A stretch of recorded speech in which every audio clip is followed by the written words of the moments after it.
Hey everyone, SystemCoral here, and today I'm going to be shooting a video that's a bit different than my other ones that I was planning on doing, but I feel like it's an important topic to talk about.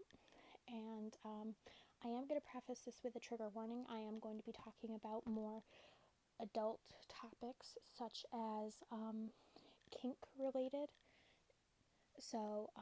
and more sexual side of things. So if that's something that does trigger you, I completely understand wanting to turn this off. So for those who want to stay, today's topic is going to be about age regression, kink, age play, and littles. And I also might talk a bit about prefacing a therapeutic side of this. It is going to be talking about for therapy purposes, so being non-sexual at all. So here's the video. I will be listing my sources. The sources for age regression, since age regression is classified as a psychological phenomenon, it can actually be diagnosable. I will be listing the source I use for that in the description below. But for the more kink-related terms, there's not a lot of college sources about that, since it's not really overly researched. So the sources I will be using, I will be stating out loud so that I do not get in trouble by YouTube for putting them in the description, because I don't know all the rules about that. So I want to err on the side of caution. But I will be stating them, so if you want to fact check them, you're welcome to. So the first thing I'm going to be talking about, and this is all going to tie into consent, the separations of them, and everything, is age regression. Now, age regression is retreating to an earlier developmental stage. Now, as you grow up, you're going through stages of development. So, be it infant, so neonate, infant, prepubescent, pubescent, teenager, adult. And what it means is you're retreating to one of those earlier stages of development.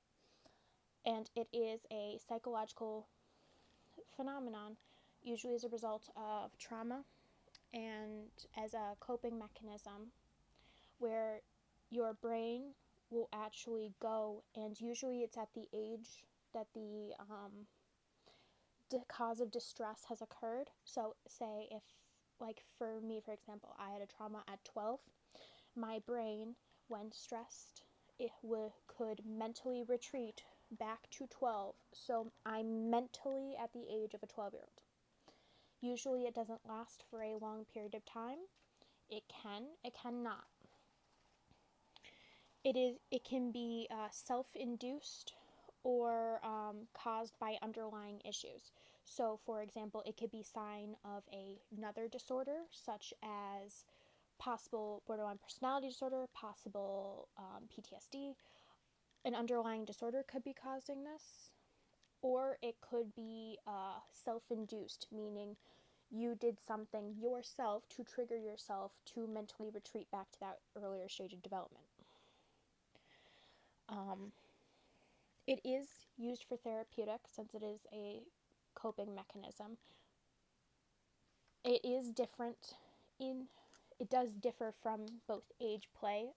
It is sort of similar in a sense to littles, but I will get to that at a later point. But when we're talking about now age play is defined by ABC's of Kink Academy, and lascivity.uk as clearly negotiated consent between adults. Sorry, my cat's going back there. It is purposely acting as any age, younger or older than yourself. Now, it can be age regression. You can age regress in an age play type setting, or it can be an adult just doing childlike things therapeutically. So it can be possibly both. Now, it is a kink related thing, and it is safe, sane, consensual. Now, just prefacing that, because there is a lot of controversy around it,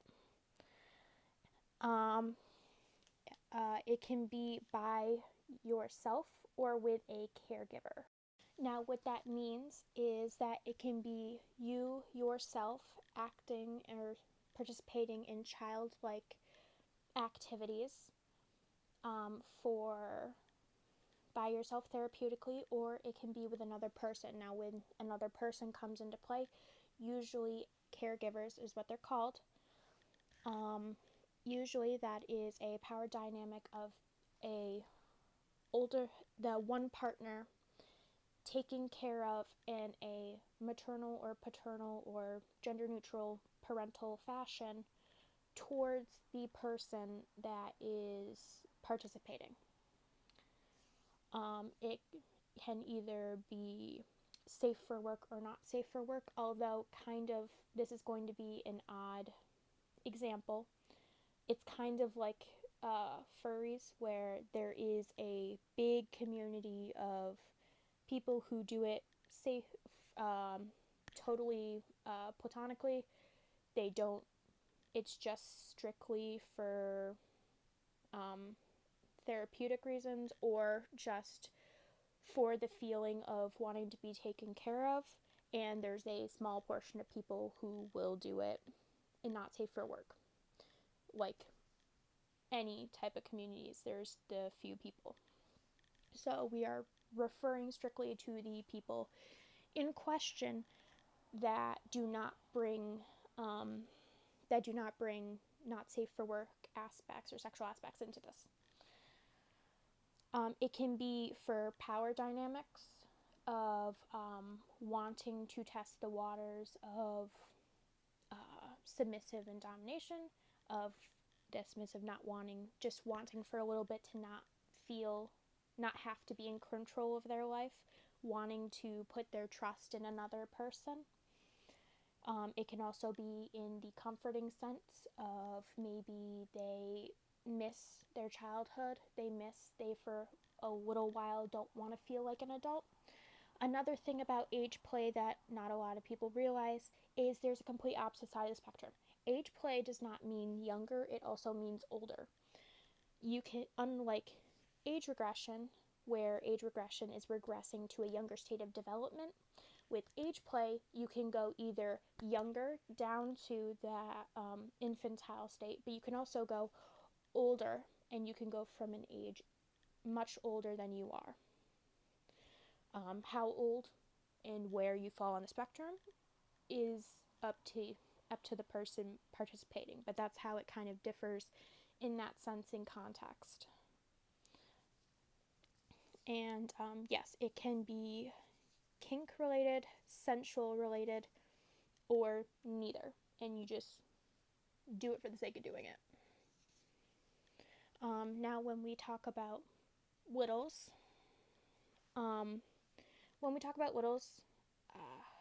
what a little is, I am sorry, I'm dissociated at the moment.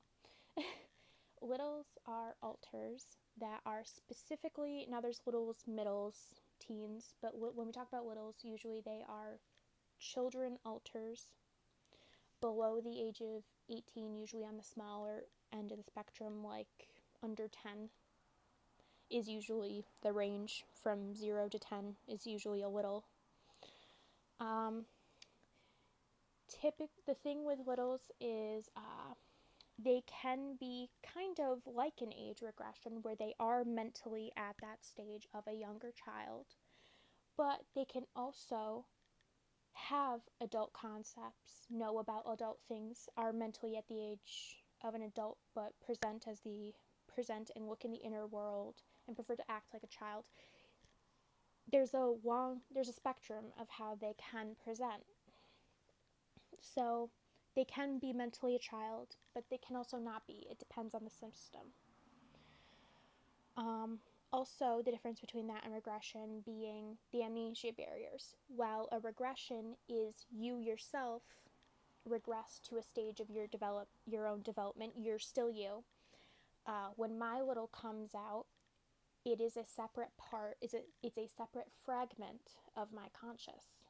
It is Kai is not regressing to a younger Kai. It is Kai switching to a young Abby, which is one of my little alters who is okay with me saying her name. Since alters can be regressed, when we're talking about these things in consent and adult concepts, it is really up to the system what they're comfortable with. If a system tells you they do not feel comfortable with you talking about things around their little alters, respect it. If they tell you you can do X, Y, and B around the little and be cautious, that is up to the system to decide, since it is an adult body, but you don't know how the littles are presenting. The system does. So you really need to be open in communicating with that. Also, an important topic to talk about is unknown triggers. Littles, since they can have that mentality of a child, sometimes they can switch out at any time. And sometimes you don't always know or can always control. Like any alter, you can't always control when they switch out, but particularly with littles, they can have more of a chance of having a lot of positive triggers. So as an adult alter can say, now might not be the best time to switch out, a little alter might not realize that and just see a positive trigger they like and will automatically switch out and not realize that the situation isn't a safe situation for them to be in.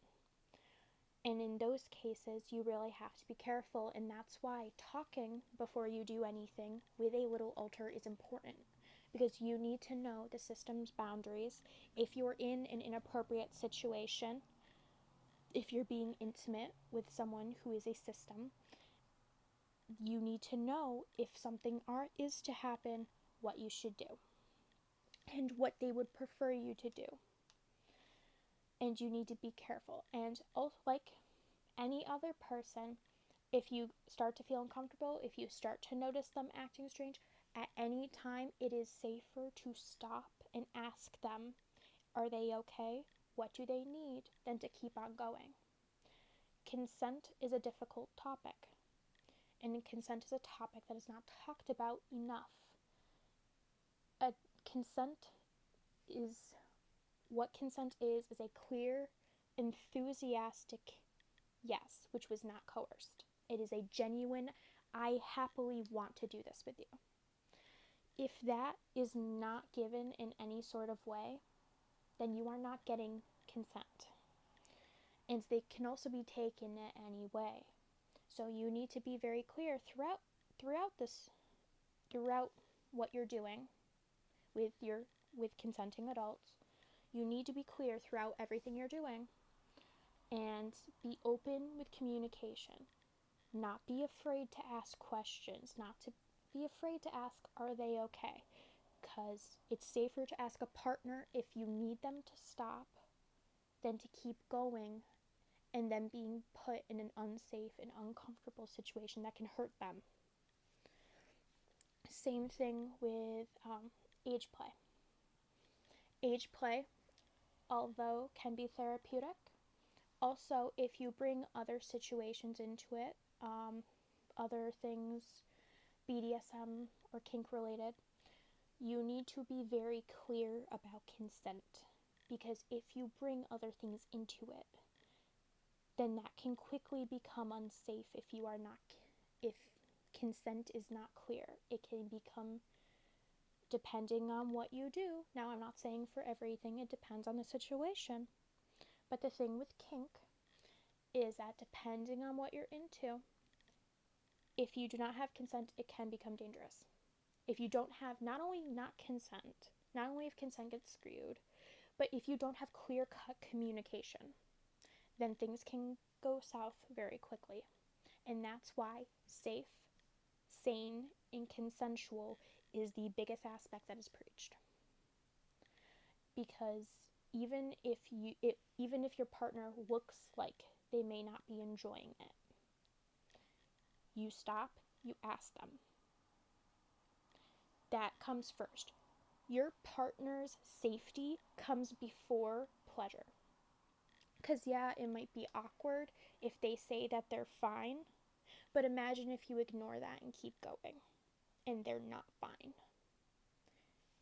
That would be worse than creating 5 seconds of awkwardness is much better than a lifetime of trauma and possible bodily harm. So I know that I talked about a lot here, and I think that I'm also going to be making another video about different types of consent, including examples, because I know it can be difficult to understand. I know we talked about a lot of topics. If anyone has, like always, if anyone has any questions in the description below, please feel free to leave a comment. Also, I have a Twitter, and I now have a curious cat on the Twitter with the link in this. My link to the curious cat is on my Twitter, all by my name, SystemCoral. So if you would rather ask a question anonymously and and you feel a bit embarrassed about it, please ask there. You are always welcome anytime of night to ask me questions. I would rather you ask questions than not have the information at hand. Again, the sources I used were ncbi.mlm.gov,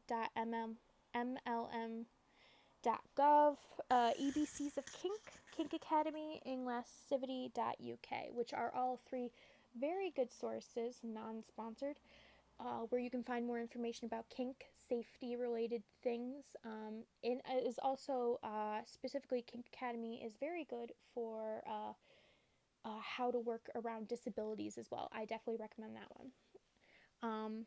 Also, little safety priority. It has been me in SystemCoral. I hope you guys have a fantastic rest of your day. Bye.